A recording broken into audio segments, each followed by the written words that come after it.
What's up everybody, it's RobinGaming here. So I had said for a long time that I wasn't going to get The Last of Us Remastered, and originally I actually really wasn't going to. You know, I had no plans whatsoever to get the game once again for my PS4 because I still own a PlayStation 3, I still own the game on PlayStation 3, and I had actually recently beaten it 2 more times in addition to the one time I already beat it when the game came out. I put a fairly good amount of hours into the multiplayer as well, and I had the season pass, so all the DLC was in my possession as well. All in all, I did see no reason at all to get the game one more time, but now for my PlayStation 4. However, that did change, and that changed, I think it was 2 days ago, at some point where, you know, I kind of turned around from that, and like I said, there were actually a few reasons for that. So the first one out of all the ones is that when I said I wasn't going to get the game, I saw a lot of people actually being disappointed about that, and they kind of reacted in a way that they were disappointed that they weren't going to see any more gameplay of the game on my channel in terms of multiplayer. And although that was definitely a small reason for me to then get it on the PS4, I would be lying if I said that was the ultimate reason, of course. I mean, it would seem to be a nice answer to give, but that's of course not ultimately going to be you know, the reason I actually did get the game on my PS4, because it's still 45 euros I had to pay for it. But no, actually my PlayStation 3, though I do still have it in this house, I actually kind of like gave it away to one of my little brothers. He's playing on it right now quite a lot, and yeah, I mean, for me, wanting to play The Last of Us on my PlayStation 3, I'm already not really going back to that console anymore, and also, like, if I wanted to get it in my room, I'd have to hook it up again, and that takes quite a while and stuff, you know, put the display settings and stuff on the right settings and all, you know, all those kinds of things, which are quite annoying. And then at the same time, I had this discussion with my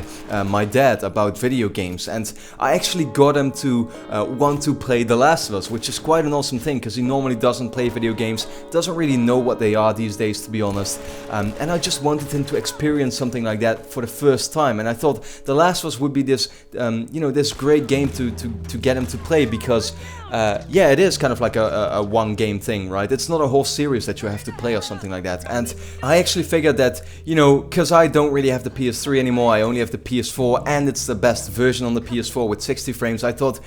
you know, what the hell, with all these reasons added up together, let me just get it. I mean, I can still feature some gameplay on my channel, I can get my dad to play it on my own PS4 with the best version, I can see for myself if it's actually improved, and ultimately that's pretty much the whole combination of reasons why I did end up getting it. I know I spent quite some time now explaining why, but yeah, to kind of like get in my review, which honestly will be quite short, is that The Last of Us on PS4 is the same as The Last of Us on PS3, only with a few additions and a few improvements, and it's really not all that special, let's be honest about it. The game itself is amazing, let me say that up front. I did my review back a year ago, gave it a 9.6, and it's definitely one of the top 3 or top 5 games of the last generation. There is no doubt about that. But with that said though, do I really recommend this game to anyone who already played it on the PlayStation 3? No, although it does depend, of course. If you are someone who doesn't have access anymore to the PlayStation 3, but would want to play this game again, whether it's for single player or for multiplayer,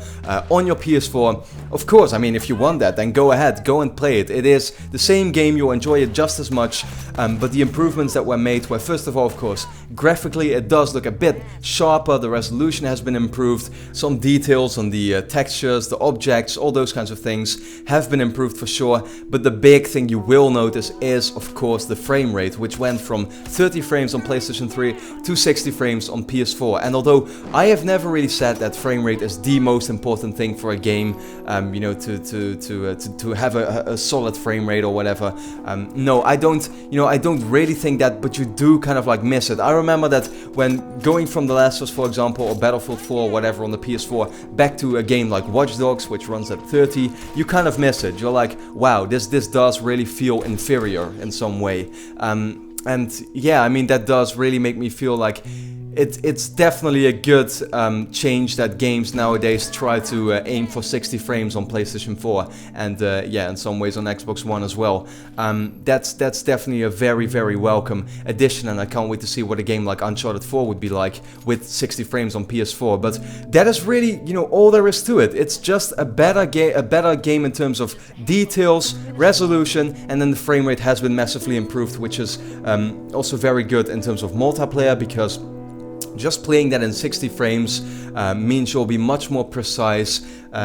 Oh no, it feels... Yeah, I mean, Naughty Dog once said that they thought 30 frames, The Last of Us on PS3, going back to that feels kind of broken. I do agree with them in some way, because, you know, playing it in 60 frames, going back to 30, yeah, you're going to notice that difference, and it's definitely quite... has quite an impact. And then, of course, the DLC does come with the game, so Left Behind, the 2 map packs that you got, Grounded mode, it's all included. You have this one big Game of the Year kind of like package. And I think that people who haven't played The Last of Us need to pick this game up. They need to play it, because it is one of the best games you can play, you know, from the past 10 years or whatever, for sure. That said, if you already own it on PlayStation 3, you can still go back to playing that game. There is no reason to drop 50 or 60 euros once again for this game, because it is the same thing, only, you know, a small improvement in the graphical department and the performance. So with that said, of course, you can still check out my review that I did 1 year ago on The Last of Us, where I will actually talk more in depth on the game itself. And then for now, I'd like to thank you a lot for watching, and hope to see you again next time.